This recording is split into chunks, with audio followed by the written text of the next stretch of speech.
Hi, everybody, and welcome to our module on ethical principles. When we use the term ethics, we are referring to a set of moral principles that can be used to guide either an individual or a group's behavior. So if you are a physician, how are you going to know if you are behaving in an ethically responsible manner? Well, the way this is usually done is through what's known as principlism, and this is the practice of using principles to guide medical ethics. And in the United States, this is the most common framework for ethical reasoning. And principlism says that there are four core principles that you should follow to ensure that you are acting in an ethically responsible manner. And those four principles are autonomy, beneficence, non-maleficence, and justice. And in the next few slides, we'll go through each of these principles one at a time. Of those four principles, autonomy is the most important ethical principle in the United States. And in terms of healthcare, autonomy refers to the absolute right of all competent adult patients to make decisions about their own health care. In other words, every patient in the United States has autonomy over their own body and can make their own decisions about what to do with their body. And importantly, autonomy includes the right of patients to accept or not accept medical care, and providers must respect these decisions and they have to honor the patient's preferences. So even if we disagree with the decision that a patient makes, because the principle of autonomy is so important in the United States, we must honor their decisions.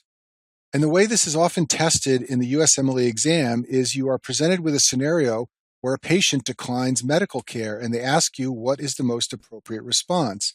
Now, it's always okay to ask why the patient is declining because you want to make sure that the patient has all the necessary information to make an appropriate choice. However, what you want to do is avoid any statements that are judging or threatening or scolding because all of these disrespect the autonomy of that patient to decline medical care. So, for example, you don't want to pick an answer choice that says something like, you may die if you make this choice, or this choice is a mistake, or you should not do this.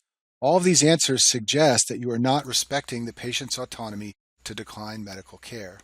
The next core principle is beneficence, and this refers to the fact that providers must act in the best interests of their patients. And this is fairly obvious. You don't want to harm your patients, but what you need to appreciate about the core principle of beneficence is that it is usually superseded by autonomy. Remember what I told you before, autonomy is the most important principle in the United States. So what this means is that patients may choose to act against their best interests. For example, a patient may decline life-saving medical care, and the patient is allowed to do that because we respect their autonomy, even though the principle of beneficence says we should not allow the patient to decline that life-saving medical care. So in other words, autonomy supersedes the principle of beneficence. Third ethical principle is non-maleficence. This is the principle that says that physicians should do no harm to patients. And importantly, this is always balanced against beneficence. In other words, we always balance risks versus the benefits of the things we do in medicine. And we do sometimes do harmful actions to patients. For example, surgery can be harmful, but we are able to do this despite the principle of non-maleficence because surgery is beneficial.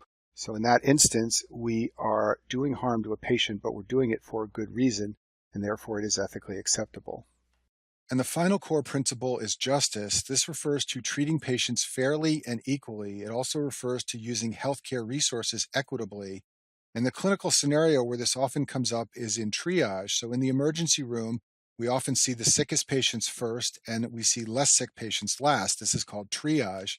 And this is ethically acceptable under the principle of justice because we are treating patients fairly and equally by seeing the sickest ones first. It's a form of what's known as distributive justice, and it allows care to be delivered fairly to all, even though we aren't able to see all patients the second they come to the emergency room. For the remainder of this module, I'm going to go through some specific ethical scenarios that you are often faced with on the USMLE exam, and we'll start with gifts from companies. So many times physicians are offered gifts from drug or device companies or manufacturers, and these gifts can be ethically problematic because they can potentially influence physician behavior. Generally, gifts from companies are considered acceptable only if two criteria are met. First is that the gift is educational, and second is that it's of low value. So for example, an educational dinner where a drug company pays for your dinner, but at the dinner you learn about taking care of patients, this is usually okay. The same is true if a drug company offers you a textbook. If you're going to use that textbook to take care of patients, it's generally considered okay. The value should be low, however, which usually means less than $100.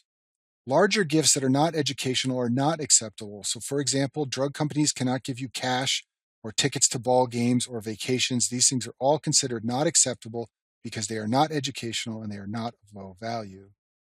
Honoraria are fees that are paid to physicians by industry. For example, many drug or device companies will pay a physician to promote research about a new product that the company is selling. For example, many drug companies pay doctors to speak to other doctors and talk about how to use their products. This is acceptable, but it must be disclosed to the audience. So, for example, if a doctor like myself were asked to give a talk about a new heart failure drug, at the beginning of that talk, I would have to disclose that I was being paid by a drug company to give that talk. Also, the fee has to be fair and reasonable. Drug companies cannot pay physicians tens of thousands of dollars for a 30-minute talk. And also, the fee cannot be in exchange for the doctor using the product. So I can't say, I promise to prescribe your product if you pay me to give this talk. Gifts from patients to physicians are a little bit different. There are no definite rules, but in general, small gifts are usually considered acceptable. So, for example, some of my patients bring cookies at Christmas time, and this is generally considered to be okay. On the other hand, large excessive gifts are usually considered not okay because they may be viewed as given in exchange for special treatment. So, for example, in a board question, you may be asked what to do when a patient offers you a large expensive gift, and the answer is usually to decline it. On the other hand, if the gift is very small, these are generally considered okay.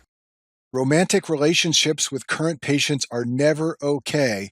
According to the American Medical Association, sexual contact concurrent with the patient-physician relationship is sexual misconduct.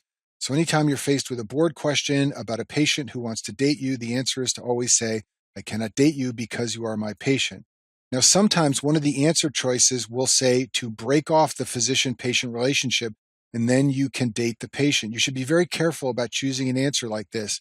Many times, if you break off the physician-patient relationship, you will put the patient in danger because they will no longer have a doctor. So usually, in these types of questions about romantic relationships, the answer is always that it's not okay to date the patient. Let's talk about some rules governing the patient-physician relationship. So physicians can decline to care for a patient. For example, I don't have to accept all patients who come to my office seeking care. However, once I start a relationship with a patient, then I cannot refuse treatment. And the way this often comes up in board questions is that a doctor doesn't want to perform an abortion or another procedure that the patient is seeking. You can't just refuse to perform the procedure when you have started a relationship with that patient. You have to help them. This doesn't mean you need to perform the procedure that you don't want to perform, but you must refer them to another provider. This is usually the correct answer. So once the patient is your patient and they want a particular medical procedure, even if you're not comfortable providing it, you still have to refer them to someone else who can help them. The rules around medical errors are very simple. Mistakes and errors should always be disclosed to patients. There's a large literature base on this showing that if you immediately admit an error, usually patients will forgive you, and this will lead to less problems down the road. So if you're faced with a board question where a medication is given in error or there's a mistake during a surgical operation, the answer is always to tell the patient right away what happened. Many times physicians are asked by their family members or friends for medical care. Most medical societies recommend against giving non-emergent medical care to family and friends. There are many ethical conflicts. For example, you might hesitate to take a full social history about drug use with a family member or a friend, and there are many other ethical pitfalls. The one exception is an emergency. Obviously, if one of your family members or friends are very sick, you can help them as a physician, but if it's a non-emergent situation, you should refer them to another doctor. And sometimes when physicians are interviewing patients, their family may be present during the encounter. Sometimes this can be disruptive. For example, the patient's family member may answer for the patient or otherwise disrupt the interview. In these situations, what you want to do is get the patient alone so you can take a history directly from them without being disrupted. The key thing to know here for the USMLE exam is you don't want to ask the patient if they want the family member present or not. The patient may be afraid to say no in front of their family members. So the right answer is usually to politely ask the family member for time alone with the patient so that you can interview them alone without having all the answers provided by the family member and without being otherwise disrupted. A non-compliant patient is a patient who doesn't comply with the recommendations of the physician. For example, it may be a patient who doesn't turn up for their appointments or doesn't take their medicines or doesn't go for tests. And if you're faced with a patient like this, in a board question, the answer is usually to try and understand why they are non-compliant. You want to know why they don't want to take their meds or why they don't want to go for tests. You also want to try to help. You can provide more information if that's one of the answer choices. But the key thing here is to avoid scolding or threats. You don't want to say things like, "You will get sick if you don't do what I say." Remember what I told you at the beginning of this video? You need to respect patients' autonomy even when they make decisions you may not agree with. So the correct answer in the setting of a non-compliant patient is usually to try to help them and try to understand why they're not complying with your recommendations. And the same general rules apply to emotional patients. So sometimes you're faced with a description of a patient who is very tearful and upset and agitated. What you want to do in this situation is acknowledge the patient's feelings, say things like, "I understand you are upset." You always want to try to understand why they are so upset, what's bothering them, do they understand all the issues? Once again, though, you want to avoid telling patients to calm down. You don't want to boss people around. You want to respect their autonomy, and you don't want to ignore the emotions because the emotions may represent a serious issue that you need to understand in order to care for the patient. Once again, though, trying to understand why and trying to acknowledge and respect the patient's feelings is usually the best answer. And that concludes our video on ethical principles.